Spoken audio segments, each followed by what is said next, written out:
주를 맞이하면서 가정과 가문을 살려내는 복음의 시조라고 하는 말씀의 제목을 가지고 나눕니다.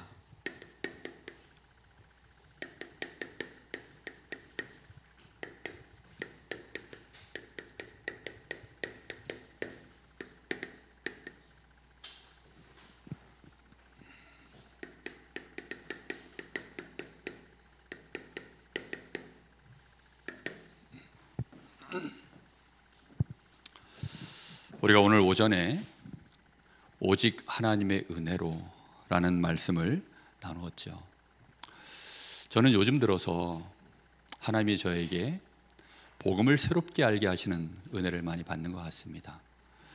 말씀을 깊이 있게 하나님이 보게 하시고 기도하게 하시고 그 앞에 오랫동안 머무르다 보니까 생각과 생각이 복음 안에서 자꾸 이어져 가고 또 주시는 말씀들이 또 이어져 가고 그리고 살아왔었던 삶과 또 현재 우리 교회와 저의 여정들을 하나님이 복음 안에서 이어져 가시는 그 은혜 안에서 있다 보니까 정말 우리가 자랑할 것이 아무것도 없구나, 자랑하는 그것이 결국은 바보구나, 그게 멍청한 짓이구나. 내가 하나님께 받은 은혜가 커서 그 은혜만을 우리가 고백할 수 있다면 참 좋은데, 우리는 나도 모르게 신앙의 열매를, 우리도 모르게 성령의 열매를 맺어야 되는데 무슨 열매를 맺으려고 하냐면 신앙의 열매를 자꾸 맺어서 그걸로 우리 자신을 증명해내려고 하는 성향이 우리 안에 가득합니다.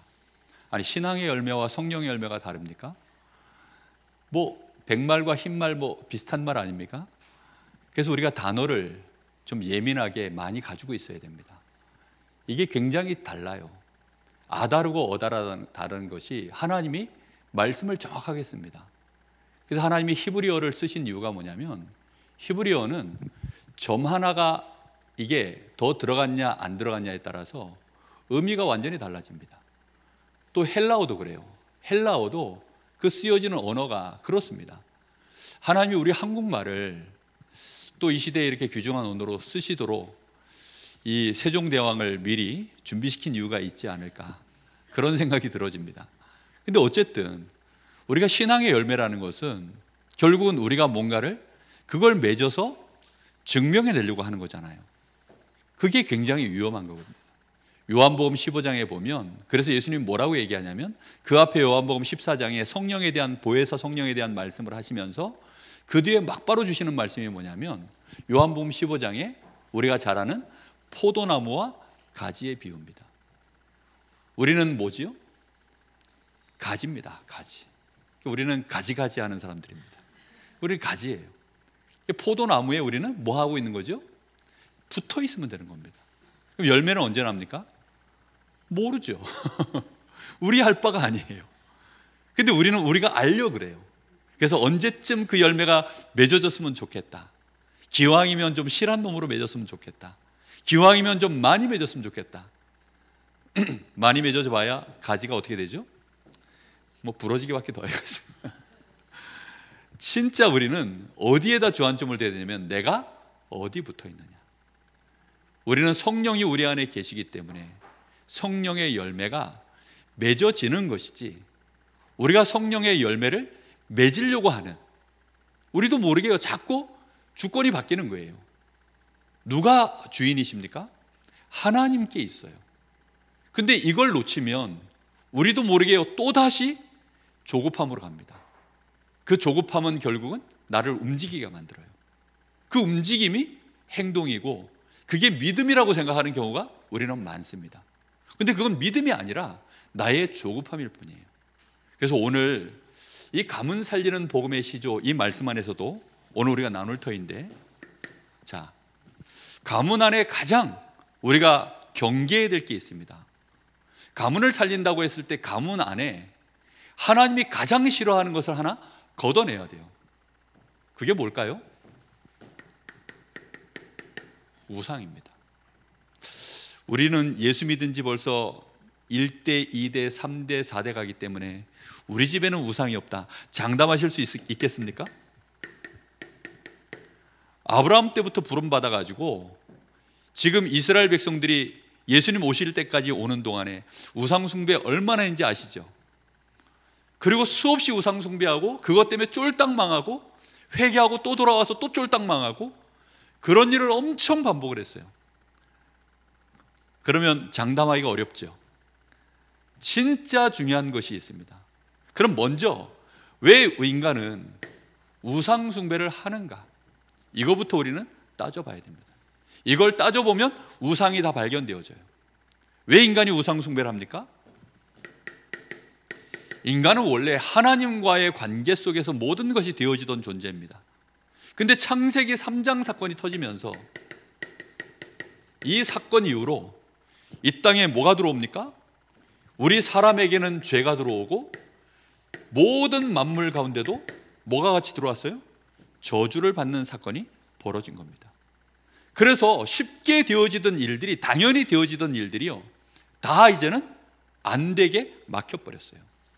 자, 이렇게 되어지니까 우리 사람이 그걸 누구한테 요구하죠? 원래 하나님으로부터 받았던 것들이니까 하나님께 요구하는 것입니다. 근데 하나님은 그걸 어떻게 했어요?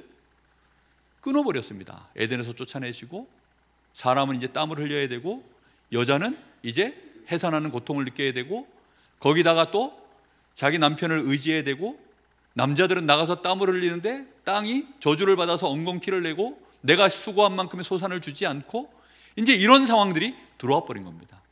그런데 우리는 어디에 그럼 묶이죠? 먹고 사는 문제가 중요하다 보니까 이 저주를 풀려고 하는 부분에 몸부림을 칩니다. 먹고 사는 문제 해결하려고, 병든 거 해결하려고. 그런데 우리 인간에게는 진짜 문제는 뭐죠? 인간의 진짜 문제는 근본 문제입니다. 근데 이 문제를 사람들이 인식을 못해요. 이걸 인식을 못하는 상태가 되다 보니까 우리 사람에게 진짜 필요한 참된 필요가 뭔지를 사람들이 여기에 대해서 무지하게 되어졌습니다. 우리에게는 누가 필요합니까? 하나님의 은혜가 필요합니다. 그렇죠?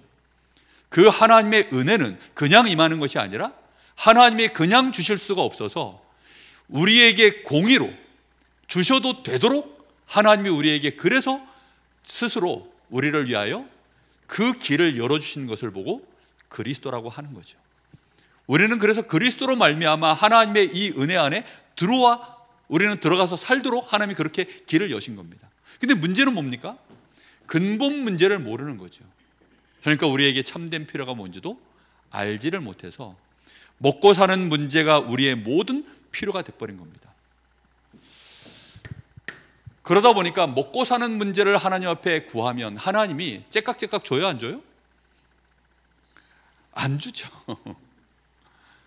그걸 째깍째깍 주는 신이 있다더라 해서 그런 신으로 하나님을 둔갑시킨 게 우상입니다. 그러니까 이거 하면 뭐든지 그걸로 된다는 거죠. 저는 제가 알기로 저희 교회 권사님 한 분이 계셨는데 그 아들이 축구를 했습니다. 근데 보니까 그 단체에서 이 아이를 축구를 잘할 수 있도록 물심양면으로 밀겠다라는 무슨 어떤 뭘 했나 봐요. 그래가지고 저희 교회를 떠나서 그 단체로 넘어갔습니다. 지금도 축구를 잘하고 있는지는 잘 모르겠는데 그 단체가 신천지입니다.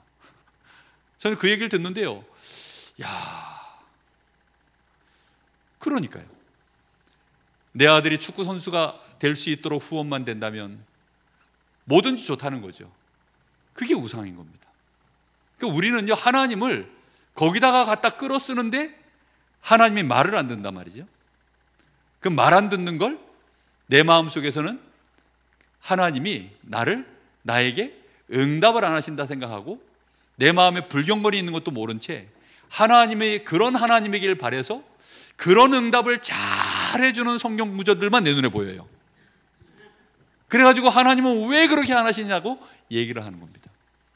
그리고 그런 응답을 실제 또 받는 사람들이 없으면 괜찮은데 있잖아요. 문제는 그거죠. 예수 이름으로 기도했더니 병이 떠나가고, 문제는 그게 떠나가죠. 저도 기도했는데 떠난 적도 있고 안 떠난 적도 있어요. 귀신 하나 나가라 했더니 알아서 기어 나간 적이 있고, 아무리 기도해도 안 나가는 적도 있고. 도대체 왜 이게 됐다 안 됐다 합니까? 아니, 자동차 시동을 걸었는데 이게 항상 걸려야지, 걸렸다 안 걸렸다 이러면, 가끔가다 꿈에서 그렇잖아요. 꿈에 꿈 꿀 때 시달릴 때 보통 이러잖아요. 떨어졌는데 막 꼬라박혀가지고 죽을 것 같은데 어떻게 막 했더니 날개가 나와가지고 퍼덕퍼덕 날고 있네. 근데 그러다가 또 잠깐 정신 차려보니까 또 낭떠러지를 또 떨어지고 있어요. 이게 도대체 나는 건지 떨어지는 건지 막 밤새도록 시달리고. 우리가요, 뭔가가 모르게 하나님을 바라보는 것이요, 그런 게 너무 많은 거예요. 아슬아슬해요. 그래서 그걸 대체로 나를 안심시킬 수 있는 보험을 하나 드는 겁니다. 그 보험이 생명보험이고, 그 보험이 응답보험이고, 성공보험이고, 건강보험이고, 그렇습니다. 그게 우상이에요. 다시 말하면 나, 육신, 이 성공 중심으로 우리는 하나님이 안 주니까 이런 하나님으로 자꾸 우리는 하나님을 둔갑시켜서 하나님을 이해를 하고, 하나님이 보내시겠다고 한 그리스도도 이걸 해결해 주는 그리스도에 대하여 꿈을 꾸다가 그런 그리스도가 아니니까 어떻게 했어요? 폐기 처분한 겁니다. 그런 일들이 우리에게는 계속 벌어져요. 여러분, 성경 66권 골고루 읽어지십니까? 특히 로마서 같은 말씀은요, 정말 읽어내기 어려운 말씀이에요. 왜냐? 재미가 하나도 없어요. 진짜 재미가 하나도 없습니다. 여러분, 레위기서 읽다 보면요, 졸도할걸요? 정말 재미가 없어요. 근데 그 내용은요, 가장 중요한 내용이 그 안에 가득 들어있는데 재미가 하나도 없어요. 출애굽기는 읽을만 합니다. 스펙타클하잖아요. 예? 그 다음에 창세기 특히 재미나죠. 예. 정말 그 안에 에피소드가 얼마나 많습니까? 재밌습니다. 근데요, 이게 레위기, 정말 이거는 위기가 옵니다. 읽다 보면. 그래서 레위기인 것 같아요. 예. 정말 읽고 싶지 않아요. 로마서, 이거 정말 계속했던 얘기, 똑같은 얘기가 반복되는 것 같죠. 저도 여기가 자세히 안 보면요, 한 얘기 또 하고 한 얘기 또 하고 한 얘기 또 하고, 도대체 뭔 얘기를 똑같이 계속하나. 근데 자세히 들여다보면요, 안 그래요. 정말 이 주시는 말씀이요, 전혀 다르거든요. 이걸 못 벗어나면요, 우리는 이 관점 안에서 보면요, 도저히 복음이 하나도 이해가 안 돼요. 그러다 보니까 우리도 모르게 또 이런 하나님을 원하는 것이고, 심지어 우리의 신분 자체가, 원래 우리의 영적 신분이 뭐라고 되어 있습니까? 요한복음 8장 44절에 우리의 원래 신분은 너희 아비 마귀. 그러다 보니까 우리는 고린도서 10장 20절, 마귀를 섬겨서 응답받는 일이, 오늘도 우리가 본문 말씀 읽었죠. 이방인이 제사하는 것은 하나님께 하는 것이 아니라 누구를 섬기는 것이라고요? 귀신을 섬기는 것이다. 그러니까 귀신은요, 우리가 망하든지 말든지 이걸 막 집어 던져줍니다. 그래서 망하는 거예요. 이렇게 해서 지금도 많은 신자들이 결국은 이런 속에서 그 결과가 어디로 갑니까? 결과가 망하는 것입니다. 출애굽기 20장 4절 5절. 몇 대까지 망한다고요? 4대까지요. 3, 4대까지 망하는 결과가 온다고 합니다. 여러분, 그 병 중에 구약 시대에 가장 저주받은 병, 무서운 병이, 여러분 무슨 병인지 아십니까? 예, 문둥병입니다. 왜 문둥병이 그토록 저주받은 병인 줄 혹시 아세요? 문둥병이 왜 그토록 저주받은 병이냐? 통증이 없대요. 그게 썩어서 뼈가 떨어지고 손목이 떨어지고 팔이 떨어져 나가는데도 통증이 없답니다. 이 통증이 없기 때문에 그게 그렇게 무서운 병이래요. 통증이라는 것이 우리에게 얼마나 축복인 줄 압니까? 통증이 있기 때문에 한 번 가시에 딱 찔리면 그때부터 조심을 하는 거예요. 뜨거운 걸 한번 디고 나면 정말 그야말로 딘 거죠. 그러니까 조심을 하는 거예요. 상처를 받는 거, 고통을 받는 거, 그게요, 저주가 아닙니다. 만약에 우리 허리가 고장났는데 통증이 없어요.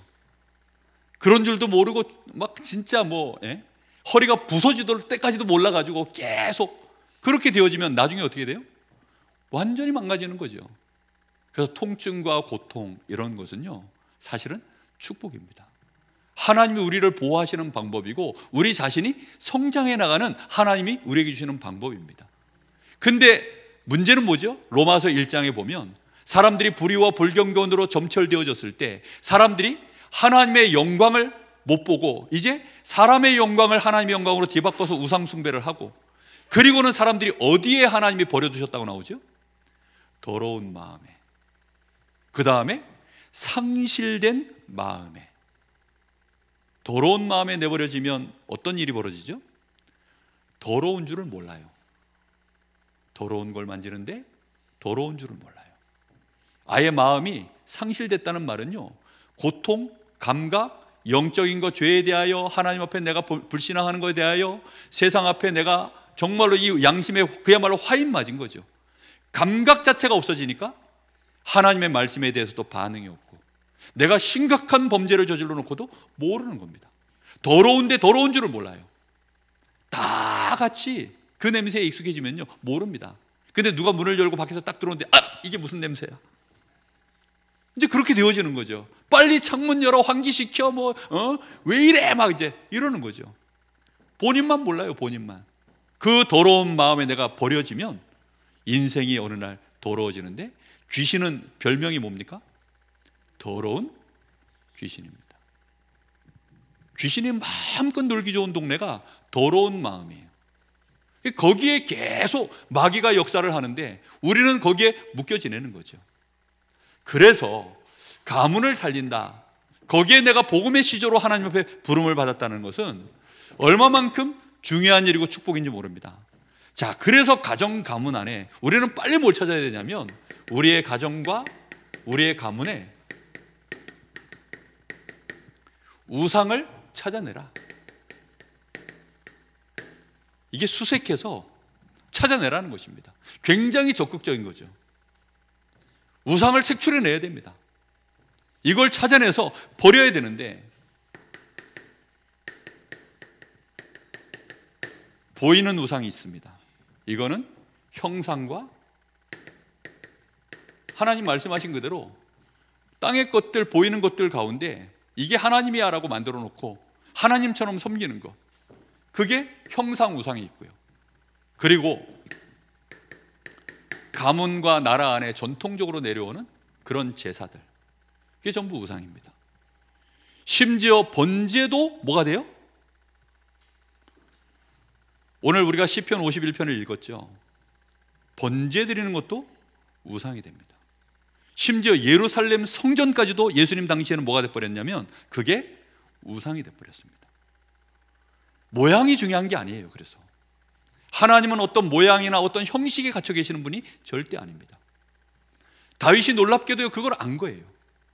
우리가 하나님 앞에 어떤 모습으로 막 죄를 뒤집어 쓰고 그렇게 금식하며 회개한다, 그거는 내가 시원한 거죠. 내가 내 입장에서 이 정도 했으니까 이제 할 만큼 했다, 이거죠. 굶느라고 고통받고 죄를 뒤집었으니 얼마나 말도 아니잖아요. 그 괴로움들을 내가 스스로 당했으니까 이 정도 했으니 자기 만족은 옵니다. 내가 할 만큼 했다. 하나님 앞에 긍휼을 구하는, 정말 하나님의 은혜가 임하기를 원하는, 그래서 하나님이 나의 죄가를 씻어 주옵소서라고 하는, 하나님이 나를 도와주십시오라고 하는, 나는 할 수 있는 것이 진짜 없는, 죄밖에 지을 것이 없는 존재입니다라는 것을 아는 것, 그게 얼마나 우리의 회개의 모든 것을 차지하는지 모릅니다. 이 보이는 형상, 이것을 제하는 것입니다. 이거 싸워내는 것도 쉽지 않아요. 그래서 왜냐하면 집안에 하던 거다 보니까, 육신적으로 이거는 전부 같이 걸려있다 보니까 안 한다 그러면 절하는 게 뭐겠습니까? 근데 그 절 한마디 하는 게요, 거기에 이제 목숨이 왔다 갔다 하는 거죠. 신사참배할 때 이걸 생명 걸고 거부했었던 사람들이 있죠. 근데 그분들이 그걸로 또 얼마나 생색을 오랜 세월 냈는지 모릅니다. 고신, 우리만 아주 고상하다 해서 이제 고신, 부산에 고신대가 있는데 그 고신대단에서 그래서 한때는요, 신사참배했던 모든 목사님들 다 정죄했습니다. 왜요? 자신들을 증명해냈으니까. 우리는 신사참배 안 했다는 거예요. 그러니까 뭘 증명해내면 그게 하나님의 은혜라는 사실을 우리는 알아야 되는데, 그게 은혜라는 걸 모르고 우리가 목숨 걸고 신사참배 안 했다 이러니까 한경직 목사님도 그래서요, 이 정죄를 받았습니다. 우리나라에 그래도 꽤 괜찮은 목사님들이 거의 다 정죄를 받았어요. 왜냐? 신사참배 해가지고. 신사참배는 우상숭배입니까? 아닙니까? 우상숭배죠. 근데 저랬다고 진짜 우상숭배일까요? 베드로가 예수님 부인했습니다. 부인한 겁니까? 안 합니까? 했습니까? 근데 예수님은 어떻게 했습니까? 문제 삼지 않으셨죠. 그죠? 그러면 해도 문제가 안 되는 게 있고 안 해도 문제가 되는 게 있을 수 있다. 아, 이게 또 말이 또 꼬네. 이게 어려운 거예요. 이게 로마서 말씀이요, 그게 꼬이는 게 포인트가 너무 많아요. 그거 풀어내는 게 되게 어렵습니다. 우리도 모르게요, 이 보이는 거 하나도요 올바르게 우리가 판단이 안 서니까요. 어떻게 구제하고 하나님 옆에 성전을 세워서 예배하고 제사장 세우고 번제를 드리고 딱딱딱딱 규율에 맞춰서 정말로 하나님의 율법을 지켜내려고 그렇게 유대인들이 막 몸부림을 쳐서 그렇게 가고 있는데 그걸 틀렸다 할 수 있습니까? 그걸 어떻게 틀렸다 할 수 있어요? 그걸 틀렸다는 인간이 하나 나온 겁니다. 그게 예수님이세요. 그리고 그 다음 타자가 바울입니다. 베드로는 약간 타협점을 찾았어요. 그래도 할례까지는 해야 돼, 이렇게 타협점을 찾은 겁니다. 그러니까요, 그게 전부 알고 보면 우상인데 우리는 이런 부분들을요 모르는 거예요. 그래서 색출해내야 됩니다. 보이는 것도 어려운데 보이지 않는 우상, 만약에 이걸 걷어낸다면, 자, 오늘 오전에 십계명 얘기를 잠깐 했죠. 하나님이 1에서 4계명에 우상 숭배하지 말라는 말입니까? 하나님을 똑바로 섬기라는 말입니까? 포커스가 진짜 하나님을 똑바로 섬기라는 겁니까? 우상 숭배하지 말라는 겁니까? 그렇죠? 그럼 우상 숭배를 내가 실제적으로 형상을 만들지 않았고 절을 안 하고 있으면 하나님을 똑바로 섬기고 있는 겁니까? 아닙니까? 일 수도 있고 아닐 수도 있다. 그렇죠? 이게 어려운 거예요. 그러면 따박따박 절기를 따라 양 들고 가고 소 들고 가고, 그리고 이제 대속죄일에 맞아서 대속죄일 지키고 안식일 잘 지키고 잘했어요. 따박따박 잘했습니다. 잘 섬긴 걸까요? 아닐까요? 그래요. 여기서 지금 우리 일수의 이름이 자꾸 나오는데, 일수도 있고 일웅이도 있고, 예? 일수도 있고 아닐 수도 있다. 그걸 어떻게 알 수 있습니까? 그거를요 알기가 어려워요.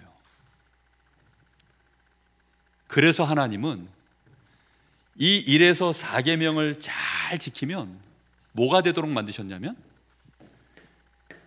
5에서 10계명이 응답되어질 수 있도록 하나님이 그렇게 만드셨습니다.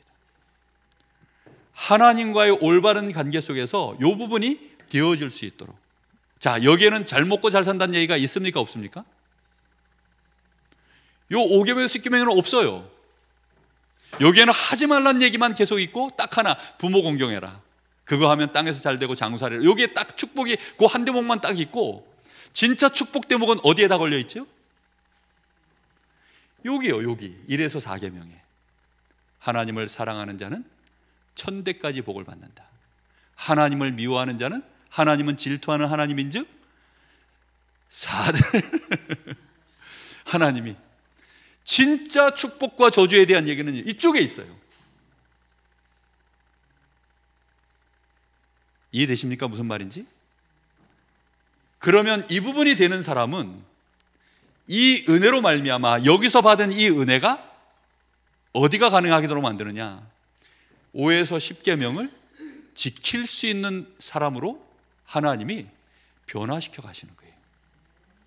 사람을 미워하지도 않고 사람을 죽일 일도 없고, 정말 저는 평생 이렇게 욕이라는 걸 거의 안 하고 살아요. 정말 거의 욕을 잘 안 합니다. 그러니까 욕이 저한테는 부자연스러워요. 정말 막 애들 지나가면서 말하는 거 들어보면 와, 귀를 씻어야 돼 진짜. 얼마나 애들이 막 육두문자가 그렇게 현란하게 나오는지. 영화 같은 거 보면 막 정말 막 눈에 그 검은 자위에 빨대를 꽂아서 쪽쪽 빨아먹어 먹었죠. 와, 어떻게 그런 표현들이 나오는지. 정말 그런데요, 그런 말을 거의 입에 잘 안 담습니다. 정말 화가 나면 정말 야 하고 소리 한번 지를 뿐이지 거의 뭐 사실 잘 입에서 그게 안 나와요. 이게 뭐지요? 하나님의 은혜로 말미암아 그래 된 겁니다. 제가 지금 제 인격을 자랑하는 게 아니에요. 저도요 얼마든지 그럴 사람이라는 거 제가 알아요. 제가 얼마나 음란한 사람이며, 제가 얼마나 거짓말을 좋아하며, 제가 얼마나 사람들을 미워하는 그 체질이며 저도 잘 압니다. 그러기 때문에, 그런데 거기에서 하나님이 나를 보호하신 거예요. 이게 은혜입니다. 이걸로는 근데 축복이 있어요, 없어요? 없다니까요. 근데 이거 하면 하나님이 어떻게 하느냐? 거룩한 나라로, 나의 소유로, 정말 하나님의 모든 열방 앞에 하나님의 모델적인 응답의 나라로 내가 만들어주겠다. 그렇게 너희를 내가 결국은 그 자리에 세우겠다. 제사장의 나라로 내가 세우겠다라고 하나님이 그렇게 말씀을 합니다. 그럼 이걸 했기 때문일까요? 아니죠. 1에서 4계명이 진짜 하나님을 사랑하는 겁니다. 그 하나님의 은혜를 진짜 아는 자가 하나님을 진짜 바라보는 거예요. 그거 안 되면 나머지는 전부 뭐죠? 우상이 되는 겁니다. 그래서 욕이 나가는 거예요. 그래서 뭔가 도둑질을 하는 겁니다. 뭔가 간음을 하는 겁니다. 뭔가 탐심을 갖는 겁니다. 그 모든 원인이 거기서 있어요. 불경건, 그 불의, 조금 전에 문둥병 얘기했죠. 그겁니다.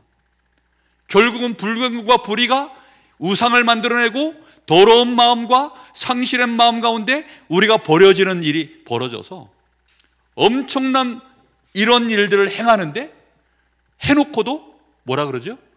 잘했다라고 박수를 쳐주고, 스스로 잘했다라고 내가 인정을 하고, 다른 사람에게도 그걸 하면 잘했다라고 박수를 쳐주는 이런 일이 벌어진다라고 1장에 쭉 기록되어 있죠. 로마서 1장에. 그렇습니다. 그래서 이 보이지 않는 우상은 무서운 것입니다. 이걸 제해내야 됩니다. 특히 신약 성경의 바울 사도가 골로새서 3장 5절에 탐심은 곧 뭐라고요? 우상 숭배다라고 표현을 했습니다. 하나님보다 더 두고 있는 그것이 우상 숭배입니다. 그래서 로마서 1장 18절에서 보면 여기에 그 우상 숭배의 근본 원인이 뭐죠? 불경건, 불의가 뿌리를 가지고 있습니다. 우리는 이것과 싸우는 겁니다. 하나님의 은혜를 구하는 거죠.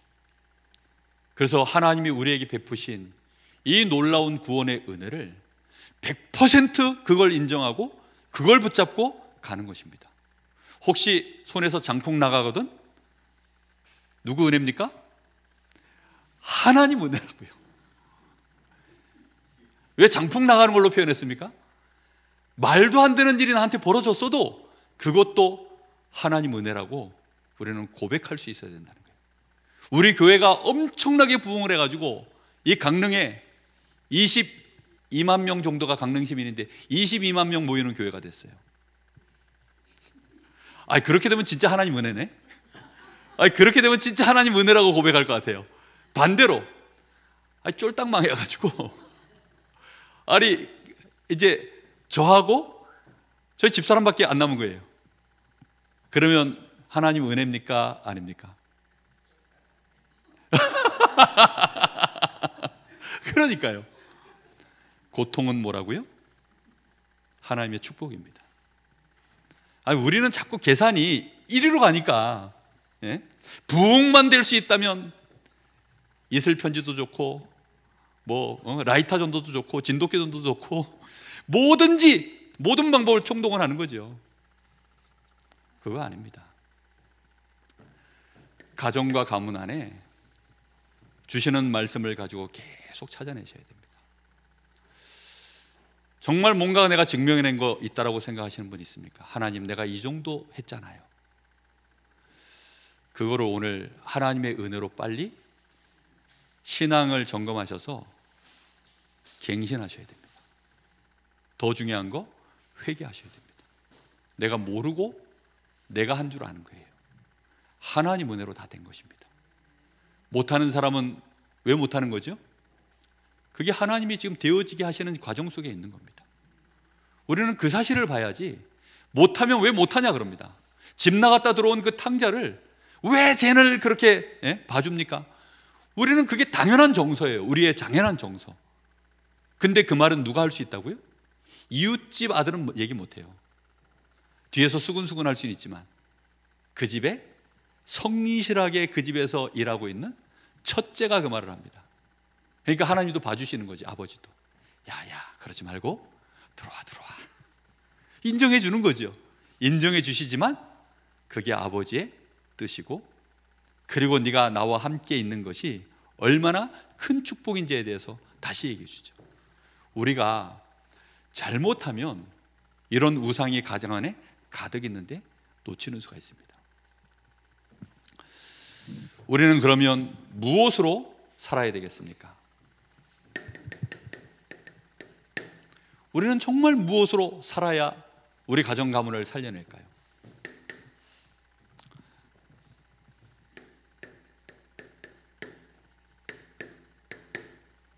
오직 은혜로 사는 것입니다. 오직 은혜로. 그걸 누가 하시죠? 성부 하나님이 우리에게 오직 은혜로 이렇게 역사를 진행해 나가십니다. 그 오직 은혜가 되어질 수 있도록 그 일에 자신을 낮추시고 순종하심으로 하나님께 영광이 되어지도록 하신 분이 계십니다. 하나님이 오직 은혜로 큰 소리 빵빵 치실 수 있도록 그 은혜의 영광을 마음껏 하나님이 드러낼 수 있도록 순종하심으로 고난과 고통과 모든 저주 질병을, 모든 욕을 다 짊어지신 분이 계십니다. 누구시죠? 성자 예수 그리스도입니다. 우리는 그래서 오직 복음의 이 능력으로, 그것이 성자 우리 주 예수님이 이루신 일입니다. 그래서 우리는 그리스도 붙잡고 오직 그리스도와 그 능력을 의지하여서 하나님 앞에 우리는 나아가는 것입니다. 그리고 하나님은 우리가 나아갈 때 어떻게 하시죠? 기뻐하시는 것입니다. 모든 은혜와 축복을 우리를 위하여 예비하신 것들을 아예 미리 정해 버리셨어요. 어디까지요? 영화롭게 하는 자리까지. 그 은혜의 영광을 찬송하도록 아예 그렇게 우리를 정하셨습니다. 얼마나 감사한 일입니까? 그리고 그 일이 우리의 실력으로는 안 되니까 그 일을 위하여 도우미를 하나님이 우리에게 보내셨습니다. 그분이 누구시죠? 성령입니다. 오직 성령. 우리는 성부, 성자, 성령, 성삼위 하나님의 그 역사하심으로 우리는 살아가는 것입니다. 이걸 모르면 안 돼요. 어떤 분은 그래요. 이제 신약 시대가 끝났으니까 지금은 말세라. 말세의 성령, 지금은 성령 시대다. 더 이상 예수를 말할 필요 없다. 이런 분이 있어요. 큰일 날 소리입니다. 그럼 구약 시대 끝났는데 하나님, 여호와 하나님 시대는 끝났다, 필요 없다. 그러니까요, 성경을 아예 모르는 거죠. 처음부터 하나님은 성부, 성자, 성령의 그 성삼위 하나님의 역사로 우리를 창조하시고 우리를 구원해내실 계획을 세우시고 그 모든 역사들을 성부, 성자, 성령, 성삼위 하나님이 합심하여 그 일을 이루어 가신 것입니다. 우리는 그 은혜 안에 들어있는 사람들이에요. 우리는 이것으로 사는 것입니다. 그래서 이 은혜 가운데 우리가 살아가도록 하나님이 우리에게 처음부터 어떻게 했다고요? 미리 정하시고, 그리고 우리를 그리스도를 준비하셔서 부르시고 성령의 감동으로 말미암아 믿게 하신 것입니다. 성령이 아니시고서는 예수를 주로 시인할 수 없느니라. 그렇습니다. 그리고 고린도전서 2장 12절에 보면 우리는 세상의 영을 받지 아니하고 하나님께로 온 영을 받았으니 이는 하나님이 우리에게 은혜로 주신 것들을 알게 하려 함이니라. 성령의 감동이 아니시고서는 하나님의 그 속에 깊은 것까지도 우리는 통달할 수가 없어요. 사람의 그 영 외에 그 사람의 속에 있는 깊은 것을 어찌 알 수 있겠느냐. 그러하듯이 하나님의 영 외에는 하나님의 깊은 것을 알 수 없느니라. 완벽하게 안다는 게 통달한다는 거거든요. 하나님의 깊이만큼, 하나님의 넓이만큼, 높음만큼, 능력만큼 하나님이 준비하시는 은혜는 우리에게 그렇게 준비되어져 있습니다. 우리 편에서는 몰라요. 그런 은혜가 우리에게 와 있거든요. 그것으로 가정 가문을 살려내게 될 줄을 믿습니다. 여러분, 그래서요, 혹시 내가 증명할 수 있는 사람일수록 어떻게 되느냐? 겸손하셔야 됩니다. 이게 참 어려운 대목이죠. 어제까지 요즘 티코가 없죠. 경차 타고 다니던 내가 갑자기 막 한 5억짜리 외제차를 딱 타면 느낌이 어떻죠? 차가 승차감이 일단 달라졌는데 차 키도 달라요. 자동차 키도 다르고 벌써 시트도 다르고 승차감이 다르고 모양새도 다르고 거기 앉아 딱 타면 상상해 보세요. 지금 기분 좋아요, 안 좋아요? 안 좋으신 분은 상상을 안 해서 그래요. 상상만 해도 기분이 좋잖아요. 그럼 나도 모르게요, 이게 올라갑니다. 어깨뽕이 올라가고 이게 올라가고 나는 안 그러려고 하는데도 사람들이 그럽니다. 네 변했다 그럽니다. 그게 제일 무서운 말입니다. 제가 변하지 않으려고 얼마나 나름대로 몸부림을 치는데 참 그게 쉽지 않죠. 정말 이게요, 우리는 하나님의 은혜로 가는 것입니다. 그걸로 후대들을 살려내시기 바랍니다. 가정 가문의 증거를 보이시기 바랍니다. 자, 가정 가문 안에 이 우상을 제해낼 자로 하나님이 우리를 부르셨습니다. 언제 부르셨습니까? 미리요. 로마서 8장 30절. 그렇게 미리 부름을 받았습니다. 그리고 우리는 이제 그 여정을 걸어가는 겁니다. 근데 그 여정이 로마서 5장 1절에서부터 5절에 보니까 절대 쉽지 않습니다. 그러니까 우리는 가장 원하는 게 그거예요. 왜 이걸 그토록 원합니까? 빨리 좀 편해지고 싶다는 거죠. 이 갈등을 좀 빨리 끝내고 싶다는 거죠. 이 스트레스 받아가지고 자꾸 혈압 올라가는데 이 혈압 올라가는 것 좀 이제 그만 좀 하고 싶다는 거죠. 아이고 골치야, 그만하자, 막 그냥 그만하고 싶다는 거죠. 근데 하나님은 뭐라고 하셔요? 그 골치를 좀 더 써가야 된다는 겁니다. 싫어요? 전 싫어요. 너무 골치가 아파가지고 괴로워 죽겠어요. 그래도 하나님은 계속해야 된대요.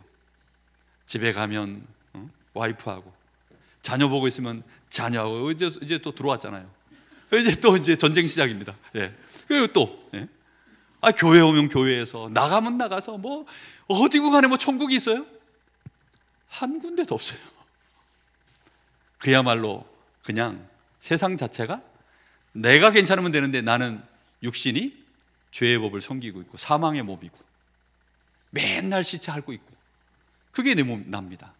거기다가 세상은 완전히 이거는 멸망 세상이고, 거기서 사는데 어떻게 평안이 있을까요? 있을 수가 없습니다.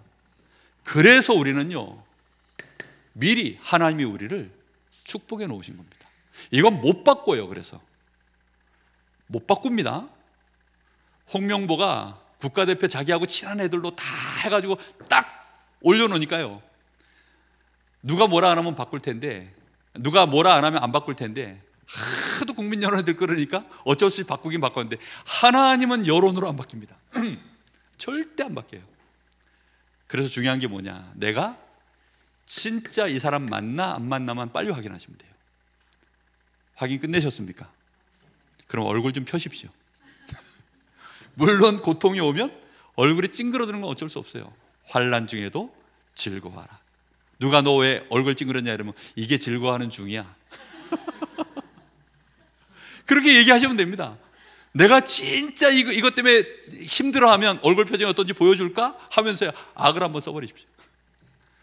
진짜 즐거운 겁니다, 그게. 그리고 그 환난은 뭘 만들어낸다고요? 인내를 만들어낸답니다. 그 인내는 우리를 연단시키고 소망의 사람으로 바꾼답니다. 이게 우리가 걸어가야 되는 세상에서 우리의 남은 자의 삶입니다.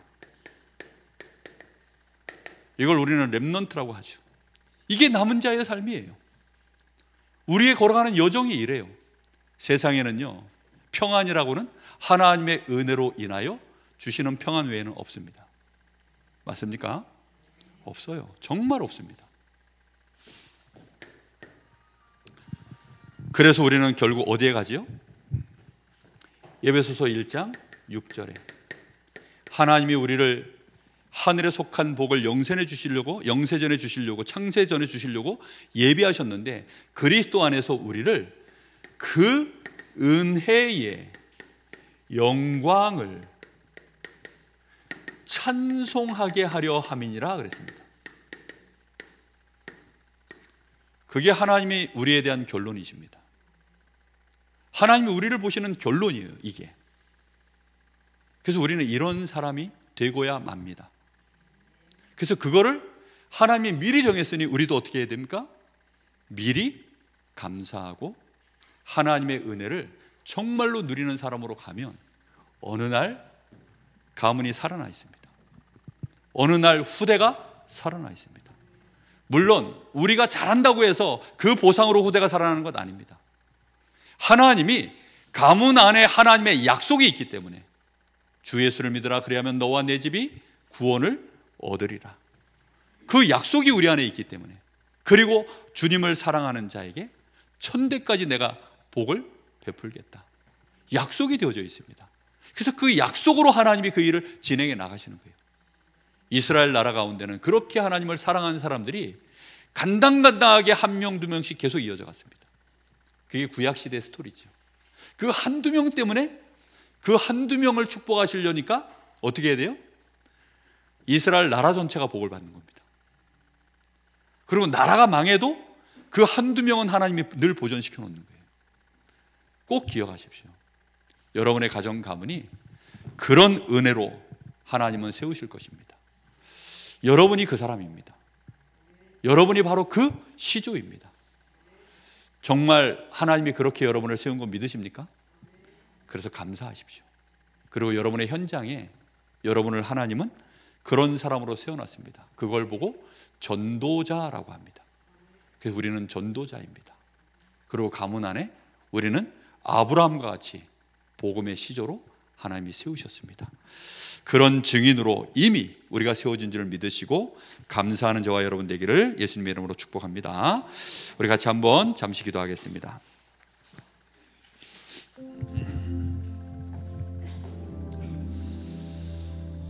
오직 은혜로 되어짐을 알게 하시고 하나님의 그 모든 은혜가 오직 복음의 능력 속에 있음을 보게 하시며 하나님이 복음의 능력으로 우리가 영화로워질 수 있도록 성령으로 함께 하심을 누리게 하여 주옵소서. 정말로 불경건 불의가 꺾여지게 하여 주옵소서. 우리 간절한 마음으로 잠시 기도합니다.